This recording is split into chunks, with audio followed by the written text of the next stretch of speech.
I'm Fonzo. And I'm Eliza. And we're the co-host of Grown, a podcast from the Moth that shows we're never fully grown. Growing up feels like a phase that should end at some point, but does it ever really? Whether you're 16 or 26 or 86, you're gonna have to deal with family drama, your body, and the type of person you want to be. So why not put it all out in the open and go through it together? Join us every other week to deal with cringe, culture, and the courageous efforts of people like you to get grown. Start listening today. Follow Grown on Apple Podcasts, Spotify, or wherever you're listening right now.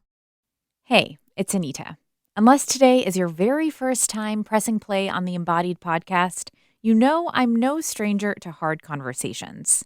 On the show, I've asked my parents why they didn't give me the sex talk, talked to guests and my own mom about their abortions, interviewed 2 trans military members about why they stay committed to an institution that's long denied them rights, and much more. Having hard conversations and making space for complicated answers is what drives me to do this work. But Embodied doesn't exist in a vacuum.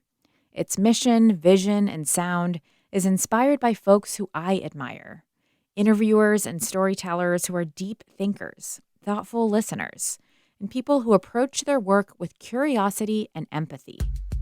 Earlier this month, I had the chance to sit down with 2 of these people for a virtual conversation, and I'm excited to share part of it with you today. Anna Sale is the host of Death, Sex, and Money, a podcast that in its 7 years has been interviewing people about the things we think about a lot and need to talk about more. She recently wrote a book called Let's Talk About Hard Things, and it's a delightful read. Allison Behringer is the creator and host of Bodies, a feminist documentary podcast. Each episode is a beautifully crafted deep dive into what it means to have a changing body in the world. The 3 of us started out talking about the lessons we've taken away from being open to conversations about sex and bodies. Let's get into it.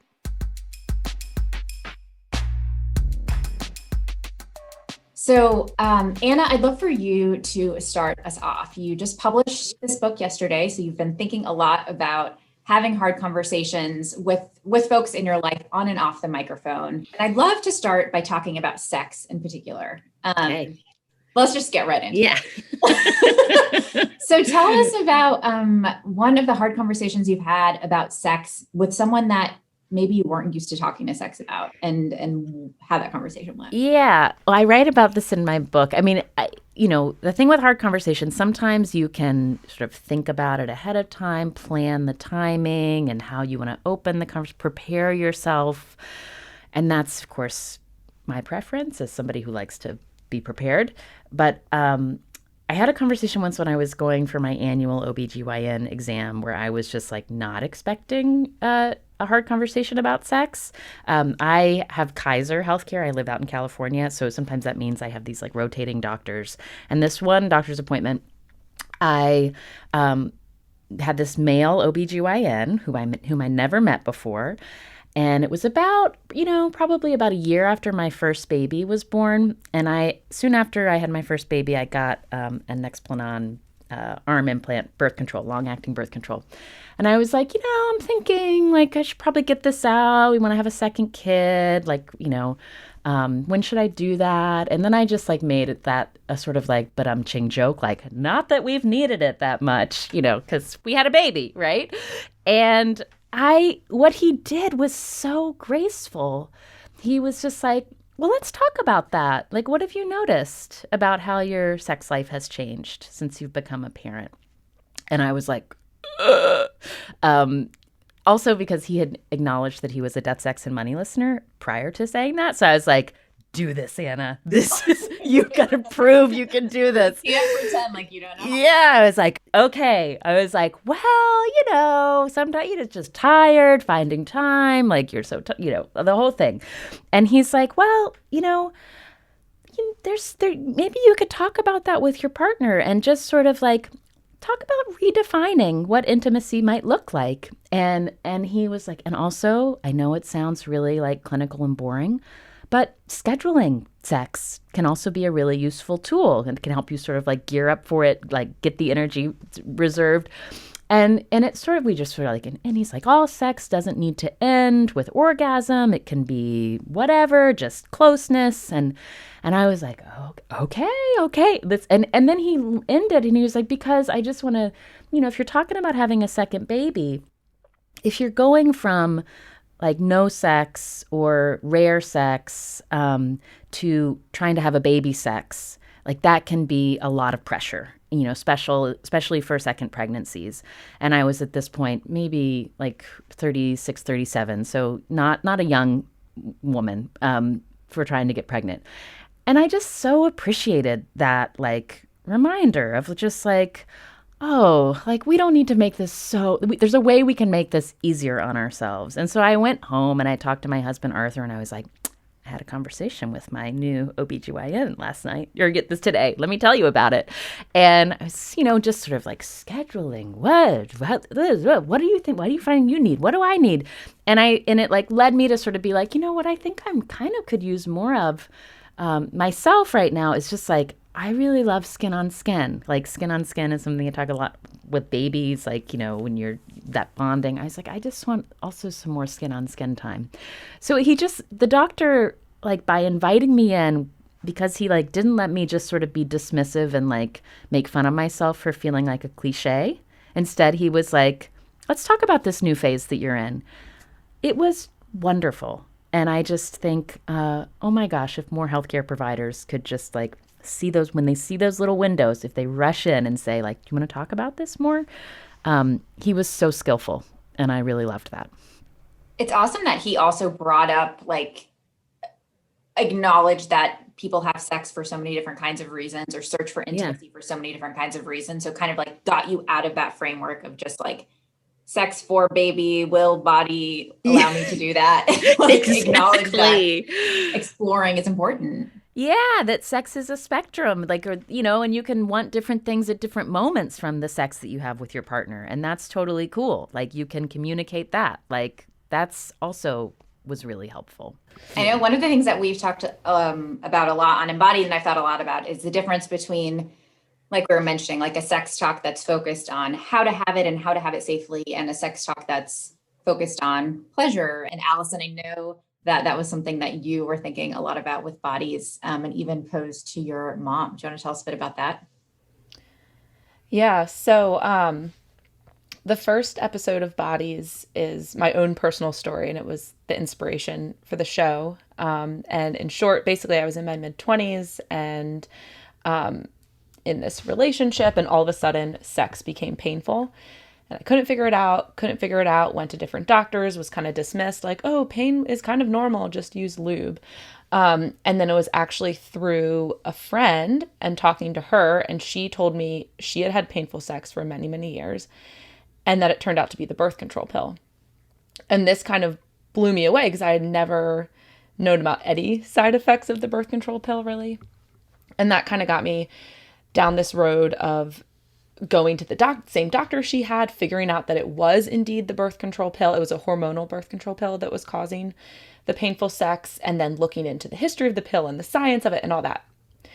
But what I kept coming back to throughout the episode and like making it and like going through the experience was how, it wasn't just about pain. I think that, the episode, I also talk about my relationship with my, then boyfriend.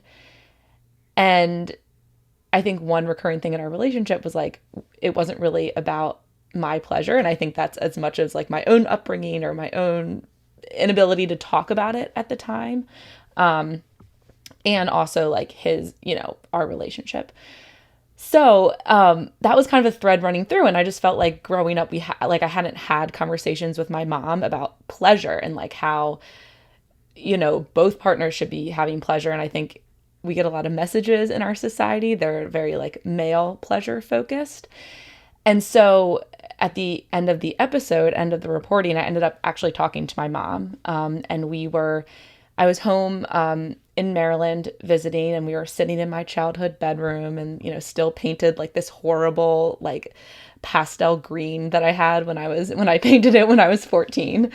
And so I, kind of opened the question to my mom. I was like, look, like you've been a great mom, you're a great parent, but I'm just like, why didn't you ever talk to me about pleasure and like how I should consider my own pleasure and advocate for my own pleasure? Like we talked about, like, don't get pregnant and, have sex with someone you really love, but what about that other stuff?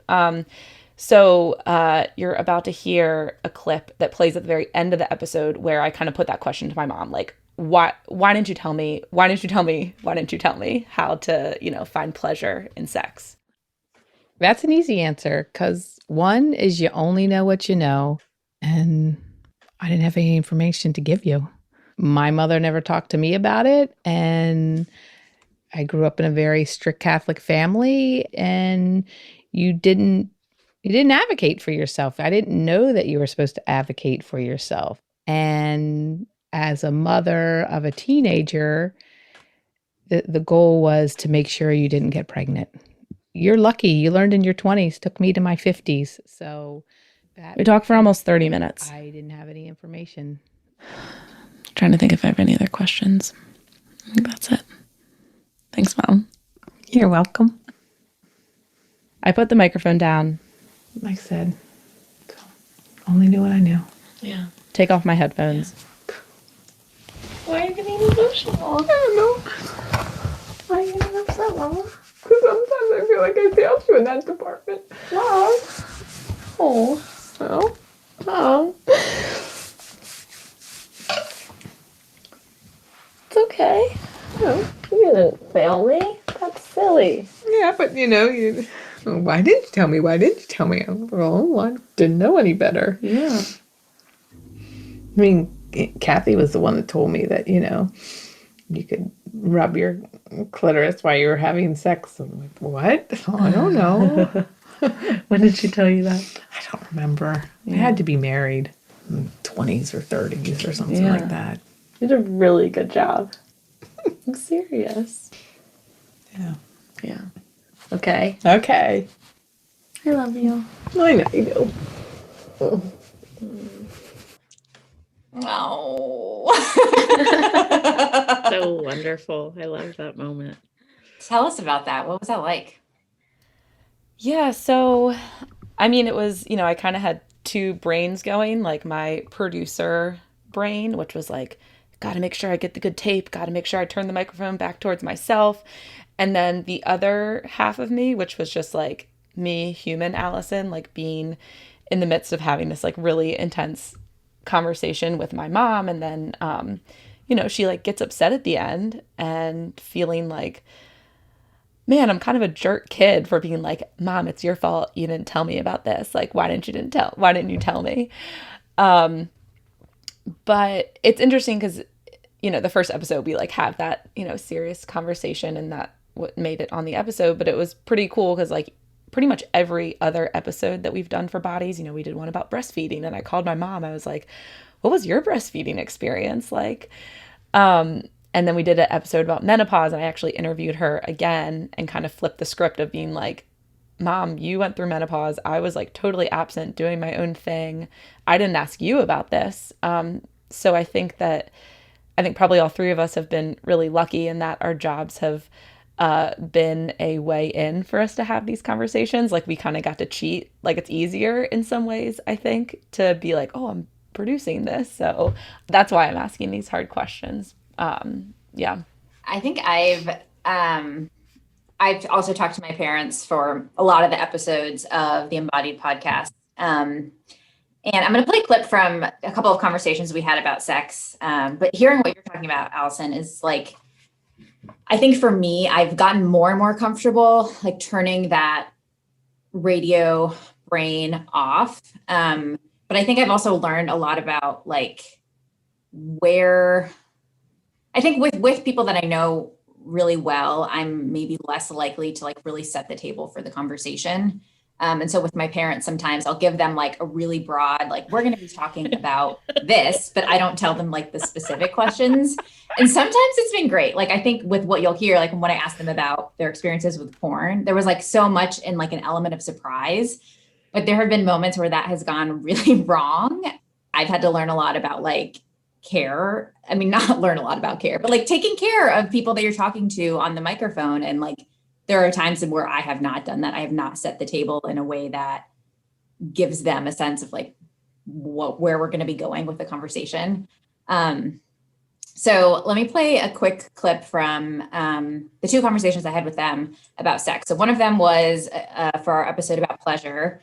And I asked them why they had never given me the sex talk.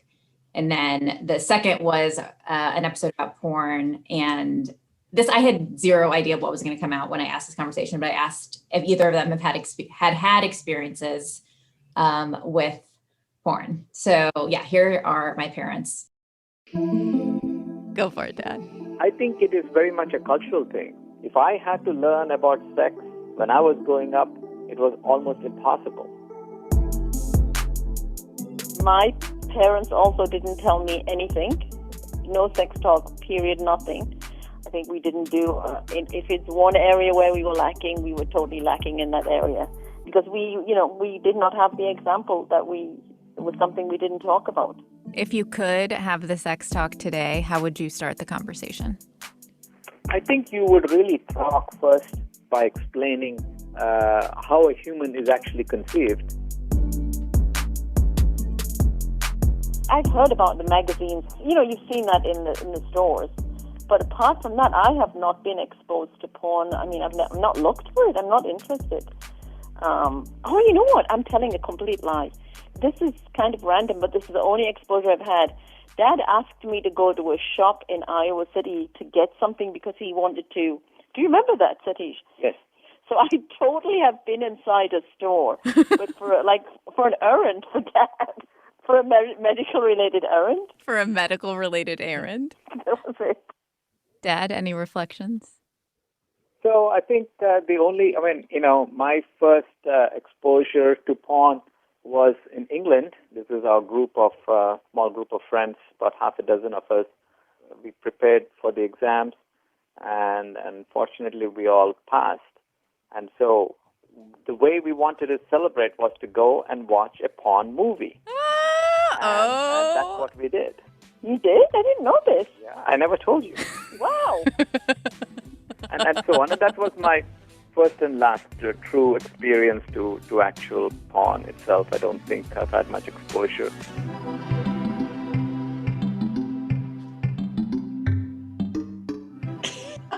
Oh, I just think your parents love you, Anita, and are supporting you in such beautiful ways. Every time I listen to them on your show, I'm like, yes, these such incredible parents. They really are. But there was a recent example. So I was talking about like setting the table. So we had a conversation for a recent episode about abortion. And I had told them that we were going to be talking about abortion, but I didn't really specify like what I was going to ask, or that I was going to be asking them about personal experience, not like the intellectual conversation about abortion. And it was like not comfortable for any of us. And it was a very good lesson for me of like learning how to prepare people for having hard conversations and like making sure that they don't feel caught off guard and surprised in a bad way. Cause I think that can be hurtful. Mm-hmm. Do y'all feel like you've,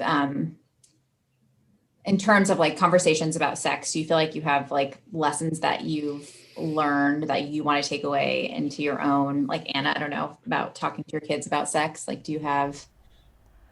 Oh, well, I have a couple of different things I want to say. First of all, I think what you're talking about, there's like the journalistic question that you're pointing to, which is like when you have a surprise question when you're in the course of doing journalism, like then what you do when someone is like, actually, this isn't what I want to talk to you about while it's being recorded on tape for public consumption.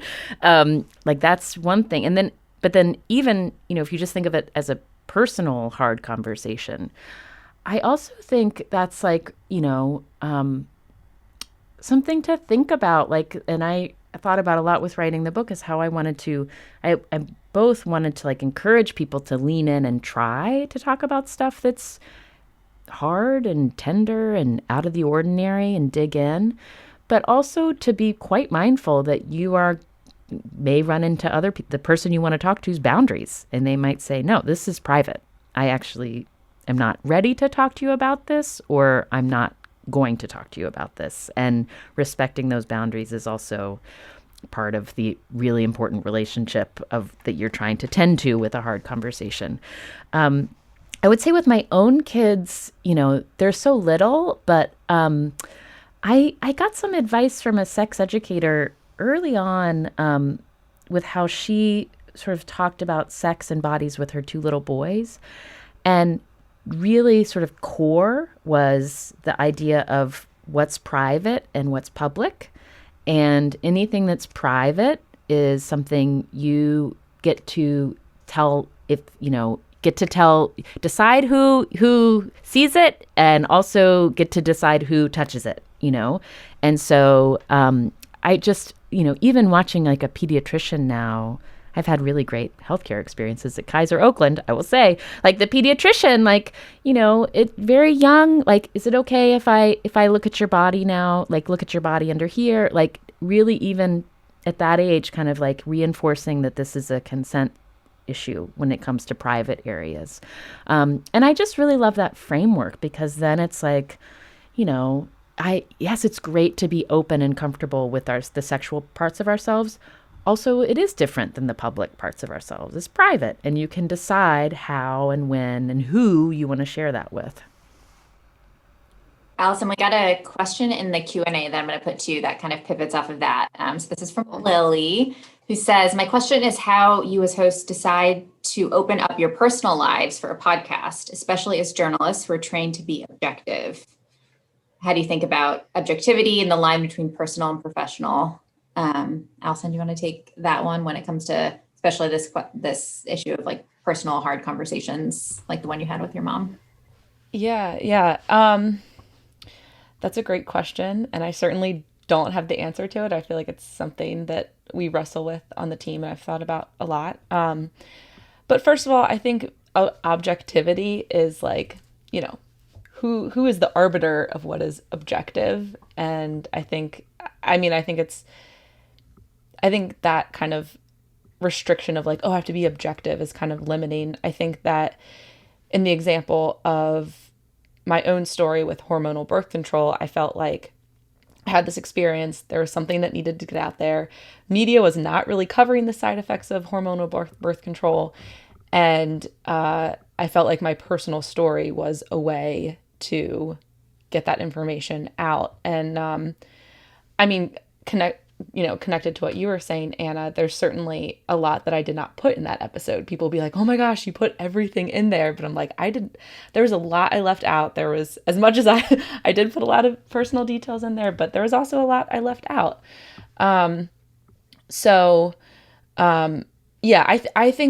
I think less about the line of like objectivity and subjectivity, but more about like the personal and professional. And I think there is a line there for sure. Well, like both of what y'all are talking about is like, I think we also forget that like, obviously our relationship with sex is going to evolve constantly as our body changes. So like having a sex talk again, as your, hormones are changing in your 20s and 30s. And then like, again, when you're going through perimenopause and having kids. And so it's like, there's so many versions of talking about sex and learning about it that we need to like keep having. It's not like this one and done. Right. Or even the framing as like the sex talk versus the ongoing life conversation. Yeah. Yeah. And also with your partners. Like I love that you keep talking about our changing bodies, Anita, because I find that to be so lacking in the ways that we frame how you talk about sex. It presumes, once you have a partner that you have decided what you want to do and you've talked about what you both like it's done. But like, I'm here to tell you, like, illness changes bodies, aging changes bodies, like weight gain, weight loss changes bodies, having a kid changes bodies, like, and you have to keep checking in. So what are you into now? Like that needs to be the ongoing conversation. Okay, well, great segue, Anna, to our next thread, talking about sex and bodies with partners and friends and kids and having hard conversations in these realms.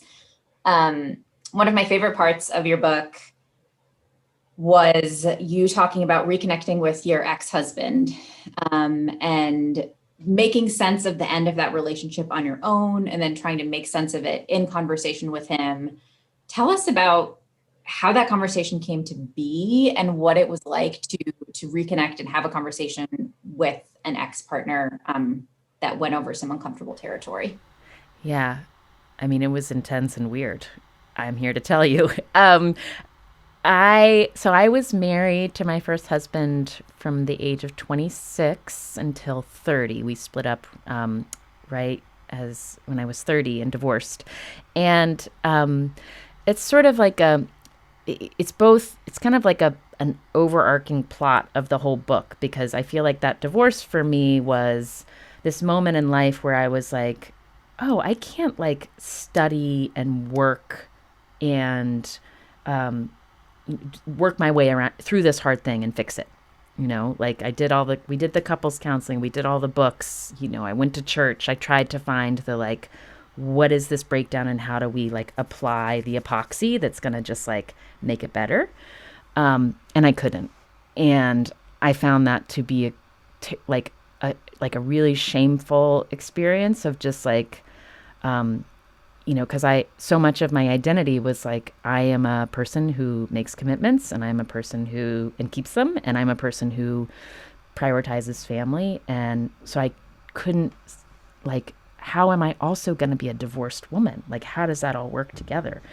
And sort of like coming to like let that divorced woman self into my sense of identity, and like then being like, oh my gosh, there's all these other messy people around here that I want to know how they did that. How did they like do those moments of transition, and how did they, find self-compassion when they didn't have answers, and how did they, kind of like get through moments where there was no fixing a hard thing. It was incorporating this hard thing into the narrative of their life.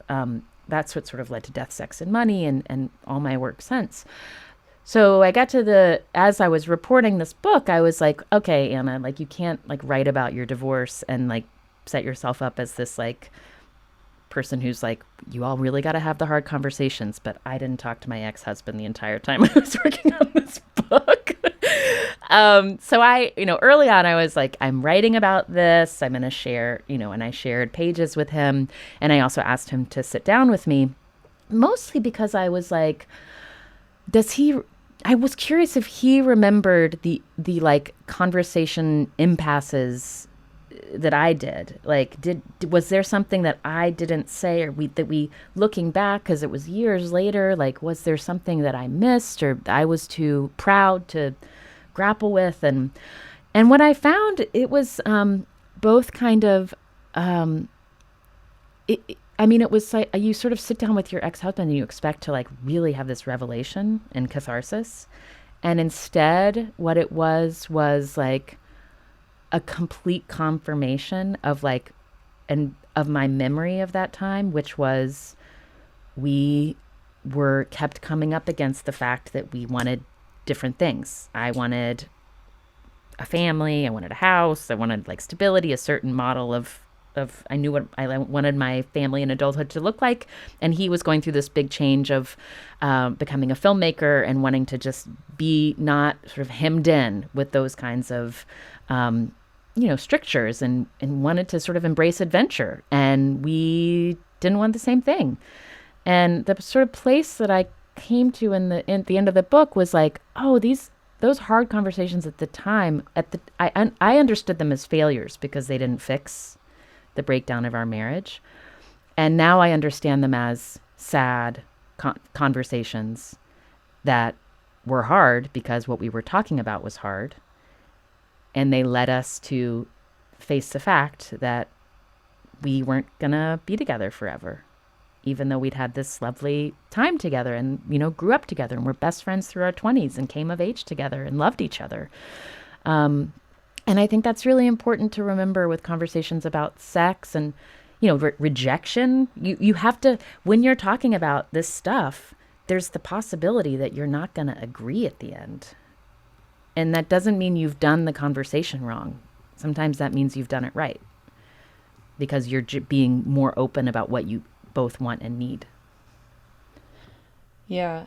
That reminds me of the death chapter of your book. And like my biggest takeaway was just like, yeah, there's nothing that words can necessarily do to fix this except for to like support and soothe. And with the with relationships, like going in knowing that it might not end in like two people agreeing, but that's super scary, like going into a hard conversation knowing, okay, the result of this might be finding out that we don't want the same things. And just thinking about myself and like, you know, conversations I have with friends, I feel like that's a lot of times like the thing that prevents us from having those hard conversations.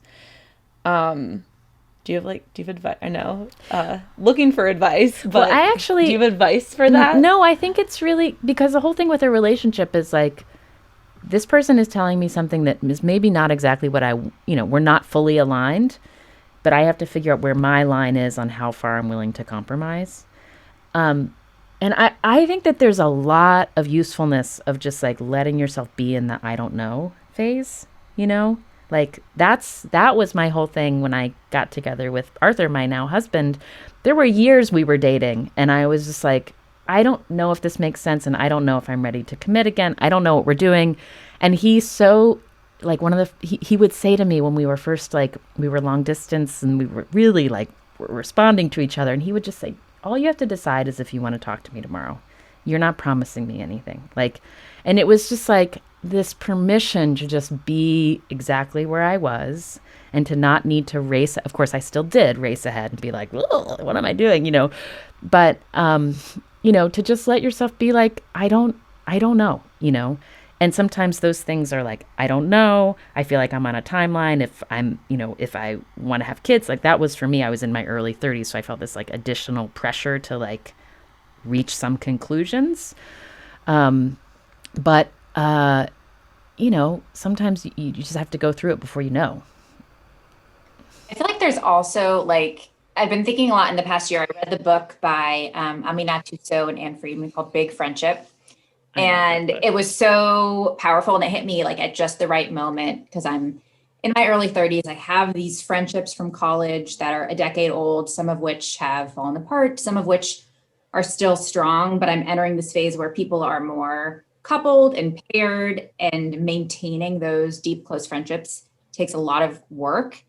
And when it's hard and when there are disruptions, we don't have a lot of models for how to have hard conversations with our friends. Mm-hmm. I was going through some periods last year of like a few friendships that were so important to me that had these disruptions that I didn't know how to mend. And I read that book, and one of the most helpful metaphors in there is they talk about friendships having like there's a stretch. So like in other relationships, like, you know, if you're in like a short, you know, dating relationship and things aren't good, you stretch and then you're like, and we're breaking, like, yeah, goodbye, we're done. And in friendships where it's someone that is important to you, you stretch, but like you have to like choose to like keep stretching and repair. And then you might stretch again and repair versus like feeling that stretch means you should give up. That's the hard line for me, is figuring out when these hard conversations are working toward a place where we can at least pause and then we can come back to this and we can like keep stretching, but to not give up and to like maintain, to know when to not give up, yeah, I guess, and to return back to the conversation. And then I will just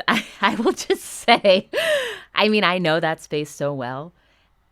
I also have known what happens when all of a sudden, you know, and that feeling of like, I'm going to accept whatever this has been. Like, I know, like I'm done with this period of, not being clear. And then all of a sudden you're clear. You can't force it though. And that those hard conversations that aren't reaching the like answer though, that's what you're doing. You're doing that kind of like tending to the fire. Is this fire going to like light back up, or is it just, I'm still poking at it over here, you know, like, do I want to throw more gas on it? Like, and it's really, it's just like, you don't know. And then, you know, and then it feels like you can finally put your shoulders down.